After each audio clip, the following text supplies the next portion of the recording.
Bismillahirrahmanirrahim. Assalamualaikum warahmatullahi wabarakatuh.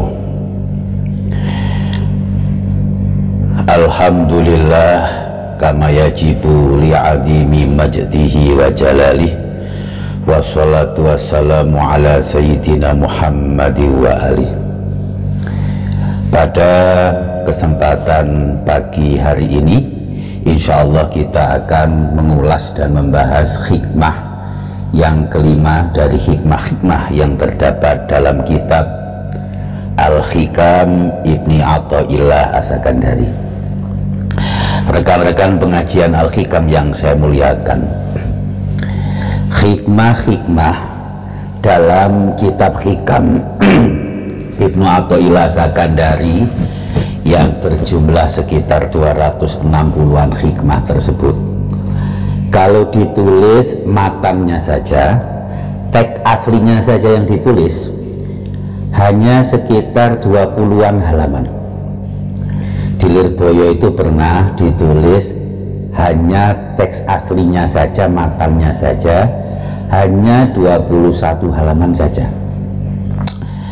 Akan tetapi karena memang hikmah-hikmah dalam Al-Hikam ini memang sangat sulit difahami tanpa pensyarahan, tanpa penjelasan dan anotasi yang memberikan elaborasi terhadap makna-makna hikmahnya, sehingga memang Al-Hikam adalah salah satu kitab dengan jumlah kitab yang mensyarahi paling banyak.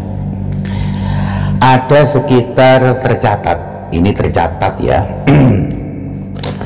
ada sekitar 54 syarah dalam bahasa Arab.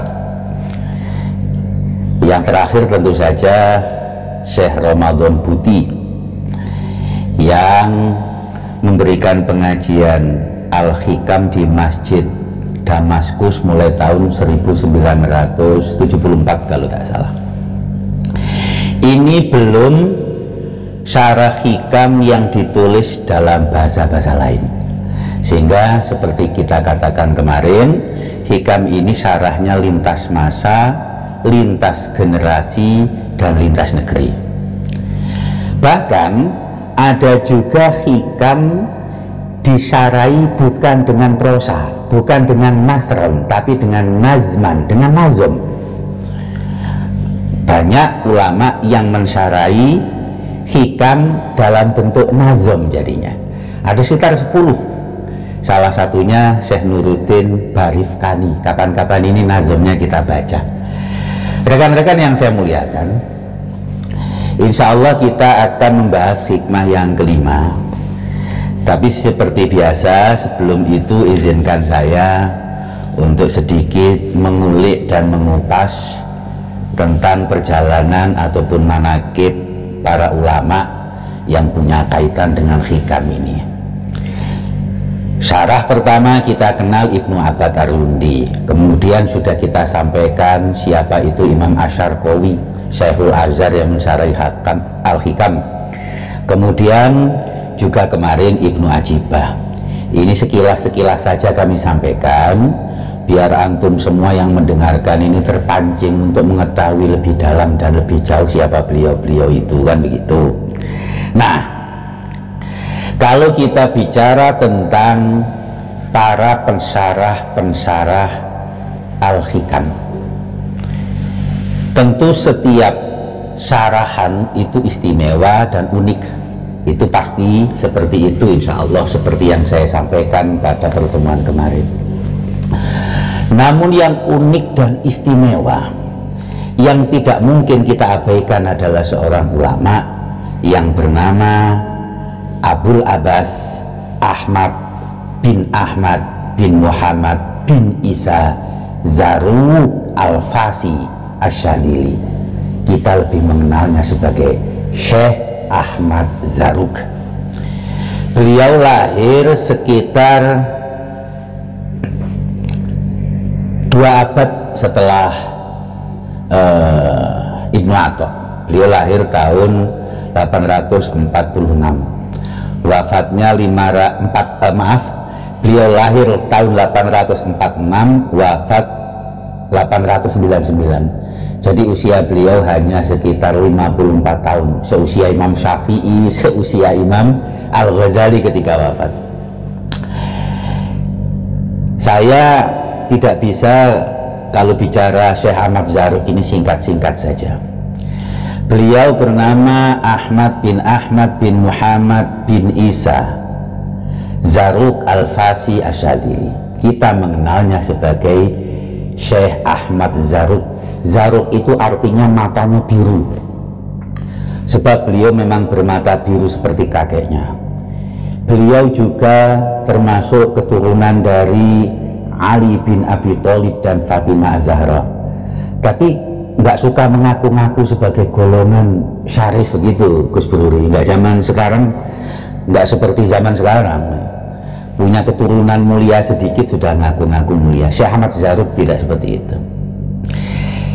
Syekh Ahmad Zarruq ini menurut catatan Syekh Abdul Halim Mahmud, Syekhul Azhar era tahun 70-an yang mentahqiq kitab beliau,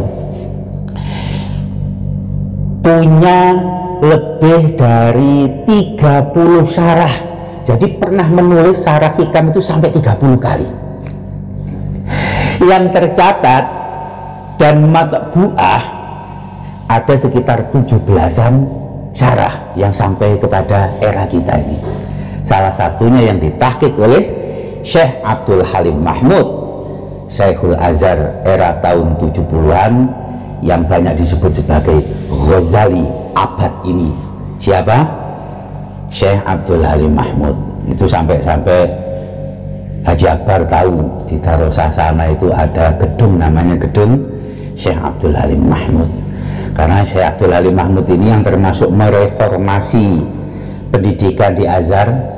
Beliau 10 tahun di Paris, dan beliau salah satu daripada sosok ulama Azhar yang faqih sekaligus mutasawif.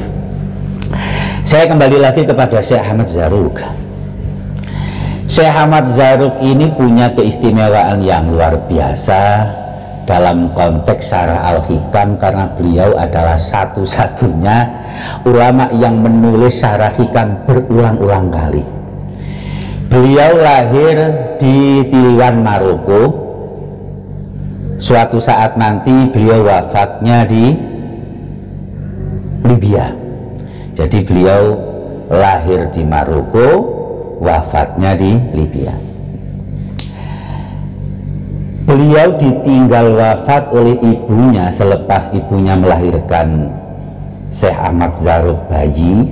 Kemudian ayahnya meninggal 7 hari setelah kelahirannya. Karena beliau adalah keluarga keturunan Nabi, ini ada semacam tradisi di masa beliau waktu itu. Kalau ada bayi lahir di keluarga beliau itu ditahnik. Tahniknya tidak pakai kurma, tapi pakai rambutnya Rasulullah Muhammad SAW. Ada satu helai koleksi rambut keluarga beliau itu. Ketika mentahnik Ahmad Zarruq kecil, rambut Nabi Muhammad tersebut tertelan oleh Syekh Ahmad Zarruq, Masya Allah. Selepas beliau ditinggal wafat oleh orang tuanya, beliau diasuh oleh neneknya. Nama neneknya adalah Fatimah, berkunyah Ummu Banin, seorang perempuan yang sangat faqihah, seorang perempuan yang sangat wirai dan zuhud. Dari situlah Syekh Ahmad Zarruq ini mendapatkan pendidikan dan mengenal nilai-nilai agama dari neneknya. Memang luar biasa Pak Haji Akbar, kalau seorang perempuan itu faqihah, zahidah, punya wirai, abidah, insya Allah siapapun anak yang diasuhnya itu akan jadi seperti neneknya Syekh Ahmad Zarruq. Ummu Banin, nenek Syekh Ahmad Zarruq ini, selain beliau adalah seorang faqihah, beliau juga mengajarkan dagang, mengajarkan menjahit kepada Syekh Ahmad Zarruq. Jadi dalam 1 minggu itu ada beberapa hari yang Syekh Ahmad Zarruq itu diajak ke pasar untuk berdagang, dan itu menjadikan Syekh Ahmad Zarruq adalah seorang mutasawif yang juga cukup harta, seorang mutasawif yang beliau sama sekali tidak menyetujui praktek-praktek eksploitasi umat, mengatasnamakan diri sufi untuk mendapatkan barokah, sehingga banyak sekali setoran-setoran ataupun sesuatu yang diberikan oleh umat kepada seorang sufi. Syekh Ahmad Zarruq tidak seperti itu, karena beliau terkenal juga orang yang cukup hartanya dari usaha-usaha yang dididik oleh neneknya sejak kecil. Syekh Ahmad Zarruq ini adalah bermazhab Maliki seperti halnya Ibnu Athaillah Sakandari. Beliau juga bertarekat Syadzili seperti halnya musonif Hikam Syekh Ibnu Atha. Sehingga beliau yang memang bermazhab Maliki ini punya beberapa kitab yang mengulas tentang mazhab Maliki. Ada namanya Syarah Arisalah. Ini bukan Arisalahnya Imam Syafi'i ya. Ini Arisalah ini salah satu kitab fikih di mazhab Maliki. Rekan-rekan yang saya muliakan, kehidupan Syekh Ahmad Zarruq ini memang unik. Oleh neneknya diajak pindah dari tempat kelahirannya karena ada wabah di kampung kelahirannya, kemudian beliau pindah ke Fes. Suatu saat nanti karena ada konflik politik, beliau akhirnya meninggalkan Fes dan beliau melakukan beberapa perjalanan muhibah, salah satunya ke makamnya Abi Madian yang punya hikam juga. Dari situlah kemudian beliau mempunyai waktu dan mempunyai himmah yang lebih tinggi lagi untuk mengelaborasi kitab hikam. Dan memang fanatisme Syekh Ahmad Zarruq terhadap kitab hikam ini luar biasa, baik iqomatan wa safaron, baik ketika dia berdiam maupun ketika beliau dalam perjalanan. Ini beliau selalu dan sering sekali membaca kitab hikam, mensyarainya, sehingga ketika beliau melakukan berbagai perjalanan itu hasil syarahnya hilang, kalau nggak begitu ketinggalan, kalau nggak gitu dicuri orang. Berulang-ulang seperti itu sampai 30 kali lebih membuat syarah atas kitab hikam Ibnu Athaillah As-Sakandari. Itulah Syekh Ahmad Zarruq. Rekan-rekan yang saya muliakan, sebelum saya memulai kita semua, mengajak kita semua untuk mengulas hikmah yang kelima sampai hikmah yang keempat, ini bisa kita rasakan bahwa dari belajarnya kita terhadap kitab hikam ini sudahlah nyata dan terbukti, apalagi didukung oleh para pensyarah-pensyarah yang mulia yang beliau tergolong ulama amilin. Sungguh-sungguhlah dapat kita pahami bahwa tasawuf hakikat seperti yang diajarkan oleh hikam tidak pernah bertentangan dengan syariat. Dan itu yang banyak dibuktikan oleh para ulama termasuk Syekh Ahmad Zarruq. Sebelum itu, jauh-jauh sebelum Syekh Ahmad Zarruq yang hidup pada abad ke-9 Hijriah, pada abad ke-8 Hijriah, Ibnu Atha itu menuliskan hikmah. Baru pada abad ke-9 maksud saya pada abad ke-9 Hijriah itu Ahmad Zarruq menulis syarah. Ibnu Atha itu pada abad ke-7. Jauh sebelum itu, pada abad ke-3 sebenarnya sudah dimulai upaya-upaya untuk membuat paradigma bahwa fikih dan tasawuf, syariat dan hakikat, ilmu lahiriah dan batiniah ini semuanya sesungguhnya adalah semata-mata ajaran dari Al-Quran, ajaran dari Allah Subhanahu wa Ta'ala dan Rasulnya. Dan itu sudah dibuktikan oleh Imam Al-Qushairi, kemudian dilanjutkan oleh Imam Al-Ghazali, dan nantinya Syekh Ahmad Zarruq dalam tasawuf ini beliau punya sebuah kitab yang berkaitan dengan kaidah-kaidah tasawuf. Jadi kalau kaidah fikih kan kita sudah tahu nih, usul fikih kita udah tahu nih, tapi kalau usul tasawuf, kaidah tasawuf, itu Syekh Ahmad Zarruq yang mentasnif sebuah kitabnya. Nama kitabnya panjang, Taksisul Qawaid wal Usul wa Tahsilul Fawaid lidawil Musul fi umurin a'amuhat tasawuf wa ma fihi min wujudi ta'aruf. Kemudian disingkat menjadi kitab Qawaidut Tasawuf wa Syawahidut Ta'aruf. Jadi nama singkatannya aja panjang, apalagi nama resmi panjangnya. Jadi itu kaidah tasawuf. Rekan-rekan yang saya muliakan, kalau fikih itu kan definisinya sudah disepakati, al ilmu bil ahkam asyariyah al amaliyah al muktasabah min adillatiyah tafsiliyah. Itu hanya satu saja definisi yang mengungkap apa itu fikih. Tapi kalau tasawuf, kata Syekh Ahmad Zarruq, ada 2000 definisi, ada 2000 makna yang dibaca oleh para ulama apa itu tasawuf. Definisinya aja ada 2000. Dan Syekh Ahmad Zarruq membuat sebuah kesimpulan bahwa ribuan definisi tentang tasawuf itu bermuara hanya satu, yakni at-sidqu fit tawajuh ilallah.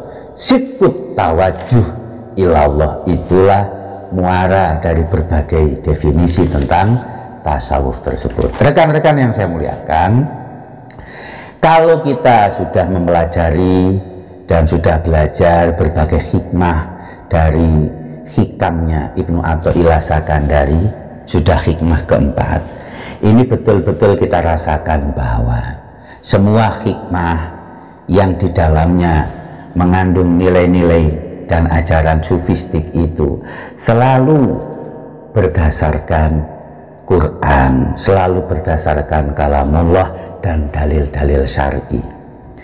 Yang kedua, bahwa ajaran hikam itu selalu mengajarkan keseimbangan antara syariat dan hakikat, antara duniawi dan ukhrawi, antara ikhtiar dan tawakal.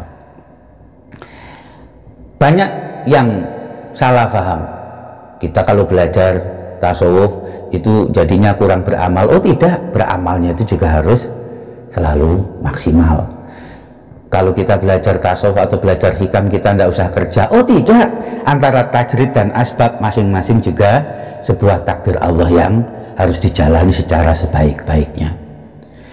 Dan jangan disalahpahami bahwa nilai-nilai dari tasawuf ini kemudian menjauhkan antara amaliyah dan ketawakalan, menjauhkan antara lahiriah dan batiniahnya. Bukan, bahkan justru kita ingin mengisi nilai-nilai lahiriah itu dengan ruh-ruh batiniah. Itulah rekan-rekan yang saya muliakan, beberapa catatan dari sejauh ini kita belajar hikmah-hikmah dan tasawuf dari kitab Hikam Ibnu Athaillah Sakandari. Dan satu lagi,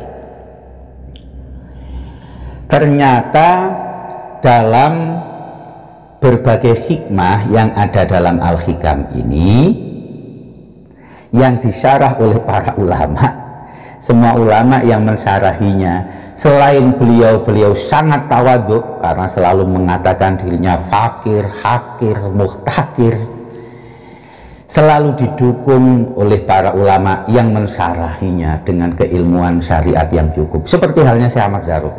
Syekh Ahmad Zarruq 10 tahun sudah hafal Quran. Seperti Syekh Imam Asy-Syarqawi, seperti juga Ibnu Ubad Ar-Rundi dan lain-lain. Itulah beberapa catatan saya, ini penting saya sampaikan supaya kita tidak salah paham, apalagi disinformasi tentang Al-Hikam ini.